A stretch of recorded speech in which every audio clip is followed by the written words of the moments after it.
Hey everyone, welcome back. I've got a pack here, intro pack of Lightforce from M14.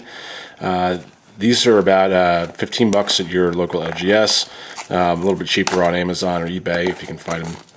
Usually they're not too hard to find. And these days you can buy all 5 intro packs for right around 50 bucks shipped from several retailers. So right into this one, it's white and green, so Selesnya colors. And you get a hero card here at the front, which is a Johnny's Chosen. And then you'll get 2 booster packs, your deck, 2 booster packs, and how to play guide, and then a guide regarding all of the intro packs in here as well. So a how to play guide, and then a guide for all the intro packs. They're not specific to the intro pack that they come with. I've got a whole bunch of those around. I got to find a place for them. So 2 booster packs here. We'll save those till the end. So by and large, M14 is pretty popular. Some very big money cards in here, and these intro packs are pretty interesting the way they have been panning out so far. I think there's some good things we can add to this to make it go a little bit better for a casual or even a tournament environment. But starting right off, we've got the Johnny's Chosen, which I mentioned already. It's a 3/3 for 2 generic and 2 white creature. And whenever an enchantment enters the battlefield under your control, put a 2/2 white cat creature token onto the battlefield. If that enchantment is an aura, you may attach it to the token. So, just this being the hero card here, I'm guessing that there'll be some enchantments and auras, aura enchantments as well in this deck. So, first card there, Soul Mender is a 1/1 for 1. We gain 1 life.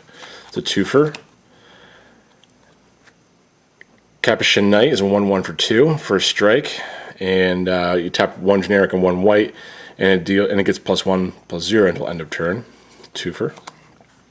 Voracious Worm is an uncommon. There'll be a few uncommons, and I think 1 more rare in this pack. 2 or 3 rares at total.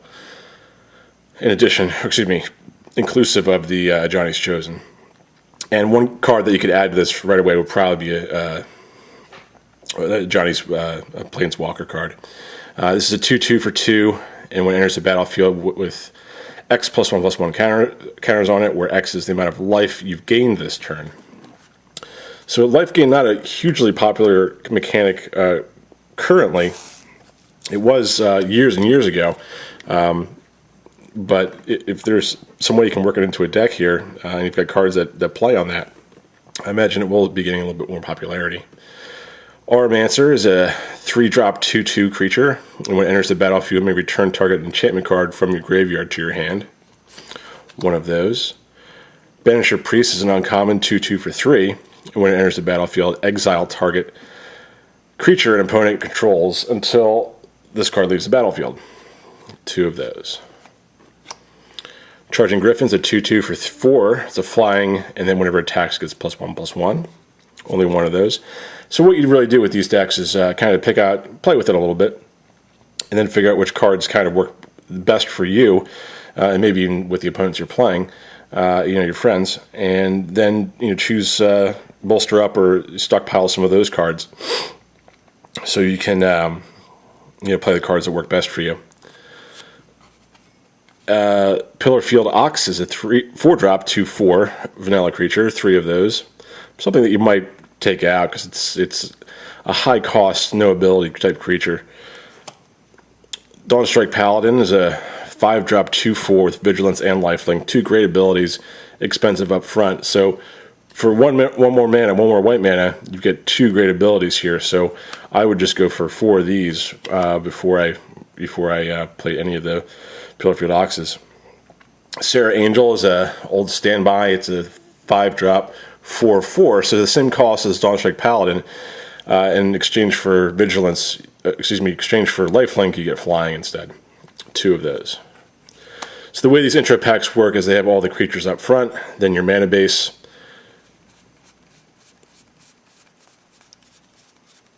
"16 planes,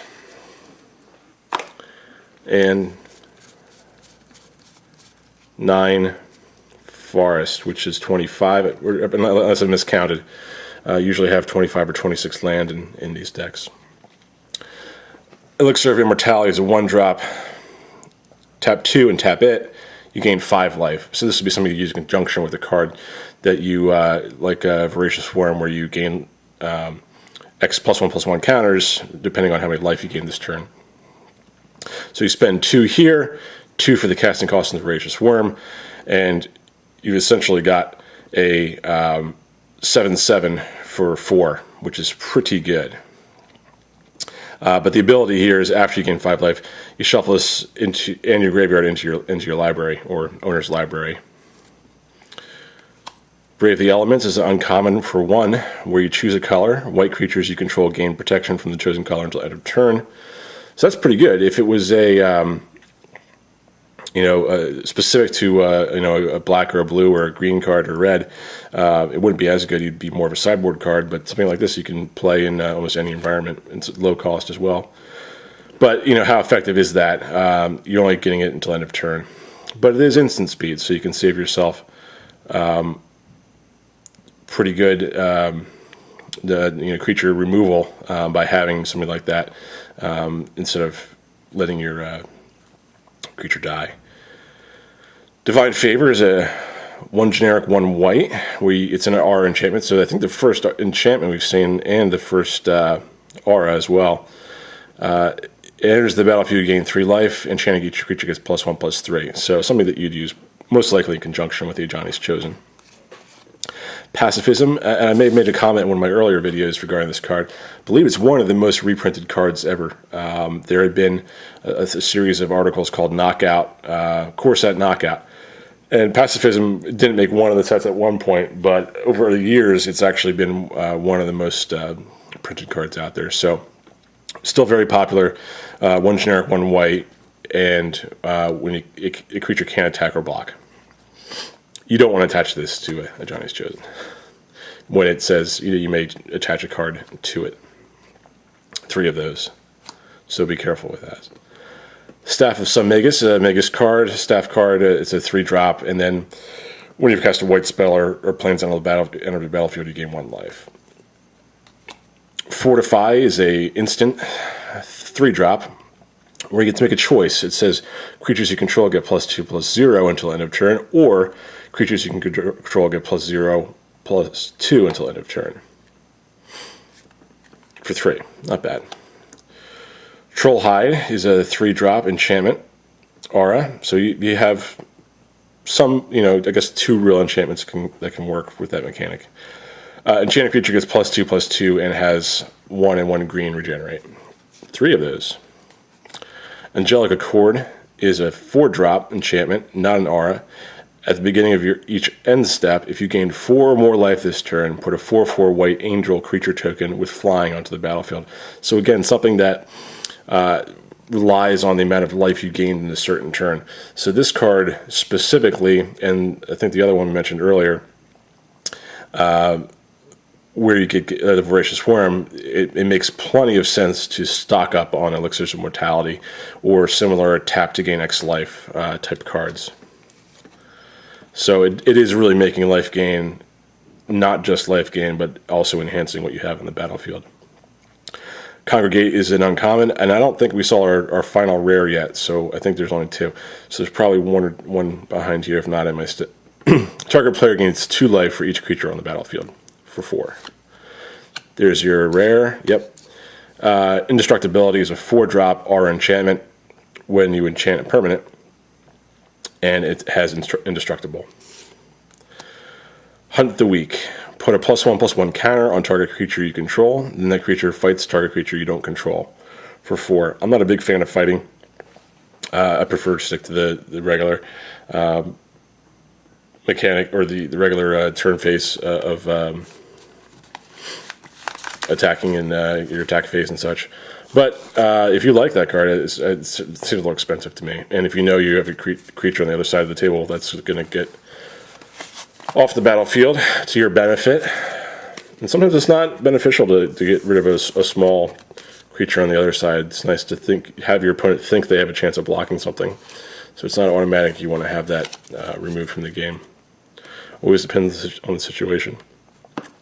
So we've got our 2 boosters here. I'm going to crack right into them, and maybe we'll get one of her. Maybe we'll get one of her. It'd be nice either way. I have not been lucky on M14 boosters so far, so here's hoping, right?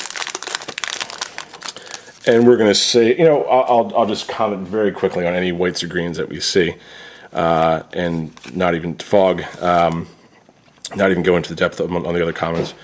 Prevent all combat damage that would be dealt this turn. Probably something we can use in here. Troll Hide to round out the 3 that are in there. You don't see full play sets in these intro packs, usually just 3 of 1 card at the most, usually. Brindle Boar is a 3-drop 2/2, and if you sacrifice it, you gain 4 life, so that kind of fits with this. Giant Growth, an old staple as well, just like Pacifism, as far as it being around for a lot of Magic sets. It's a +3/+3 until end of turn from 1.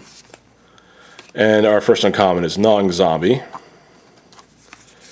Shiv's Embrace, Young Pyromancer. I believe this is the most. It gets the most money in the aftermarket for the uncommons in M14. Also a pretty good card. Whenever you cast an instant or sorcery spell, put a 1/1 red elemental creature token onto the battlefield for 2, and it's 2/1. And our rare is Nightmare.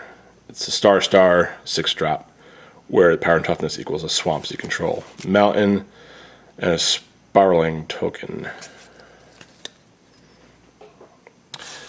So nothing that helps us with this deck,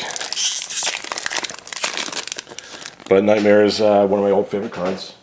I actually at one point designed a Nightmare deck, and if I ever get to the point where I start building out a deck here, there was a set, and I forget what it was, but it actually had a lot of mechanics that had to do with creatures being nightmares, because it's like a subcategory on a creature type, and there's a champion, and I'll put a link down to it below just because I'm mentioning it. Sentinel Sliver, this is in the Sliver deck, so we probably wouldn't use that. Spore Mound is a 3/3 for 5. And whenever a land enters the battlefield under your control, put a 1/1 green Saproling, I can't say that for some reason, Saproling creature token onto the battlefield. So that's something you might want to play. Deathgaze Cockatrice, Act of Treason, Wild Guess. First uncommon is Illusionary Armor. Howl of the Night Pack is a 7-drop. Put a 2/2 wolf creature token onto the battlefield for each forest you control. That would be kind of cool in a black-green deck, I think. Maybe not here. Flesh Pulper Giant. And our rare Bone Sky Sliver. It's a white rare sliver here. Forest and tip card. Hey guys, thanks for watching. I've got some more pack openings coming up. I'm going to open majority of a box of M14. And then I'm going to actually take some votes here at some point to see whether we open a Japanese box or not. And what that box will be, whether it's a Dragon's Maze or M14. Looking forward to doing that for you guys as well. Thanks for watching. Please hit like, comment, subscribe, and I'll be back soon.